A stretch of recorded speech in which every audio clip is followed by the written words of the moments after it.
Hi guys ఎలా ఉన్నారు? 'ఎత్తి సాయి' మూవీ రివ్యూ గురించి మాట్లాడుకుందాం ఫ్రెండ్స్. ఈ మూవీ ఆహాలో స్ట్రీమ్ అవుతుంది. ఓవరాల్‌గా మూవీ చూసినాక విజువల్స్, మంచి యాక్షన్ ఎపిసోడ్స్, అక్కడక్కడ మంచి డైలాగ్స్‌తో మూవీ అయితే పర్లేదు. వన్ టైమ్ వాచబుల్‌గా అనిపించింది.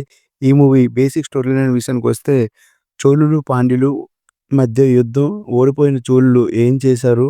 ఎవరు సహాయం తీసుకొని చోళులు పాండ్యుల మీద గెలాలి అని అనుకున్నారు అన్నదే స్టోరీ లైన్ ఫ్రెండ్స్. నాకు ఈ మూవీ చూస్తున్నంత సేపు 'పుణ్యం సెల్వం' మరియు 'యుగానికి ఒకడు' ఇలాంటి మూవీస్ రిఫరెన్స్‌లు అయితే కనిపించాయి. ఓవరాల్‌గా మూవీ చూసినాక మీకు 'పుణ్యం సెల్వం' నచ్చితే ఈ మూవీ కూడా నచ్చుతుంది. లేదంటే మిమ్మల్ని ఈ మూవీ డిసప్పాయింట్ చేస్తుంది. పాజిటివ్స్ విషయానికొస్తే మంచి action episodes, cinematography, story line బాగుంది. క్యారెక్టర్స్ ఎక్కువ ఉన్నాయి. వాటిని కూడా బాగా హ్యాండిల్ చేశారు అని చెప్పొచ్చు. మైనస్ విషయానికొస్తే క్యారెక్టర్స్ ఎక్కువ ఉన్నప్పటికీ కొన్ని క్యారెక్టర్స్‌ని సరిగ్గా చూపించలేదు అనిపించింది. సెకండ్ హాఫ్ కొంతవరకు ల్యాగ్ ఉంది. క్లైమాక్స్‌కి అవసరం ఉందా లేదా తెలీదు గానీ పార్ట్ 2 అయితే అనౌన్స్ చేశారు. ఓవరాల్‌గా ఈ మూవీ అయితే మాత్రం వన్ టైమ్ వాచబుల్ ఫ్రెండ్స్. మీరు గనుక ఇప్పటివరకు ఛానెల్‌ని సబ్స్క్రైబ్ చేసుకోకపోతే సబ్స్క్రైబ్ చేసుకోండి. ఈ మూవీకి నేను ఇచ్చే rating 2.25 out of 5 friends. Thank you.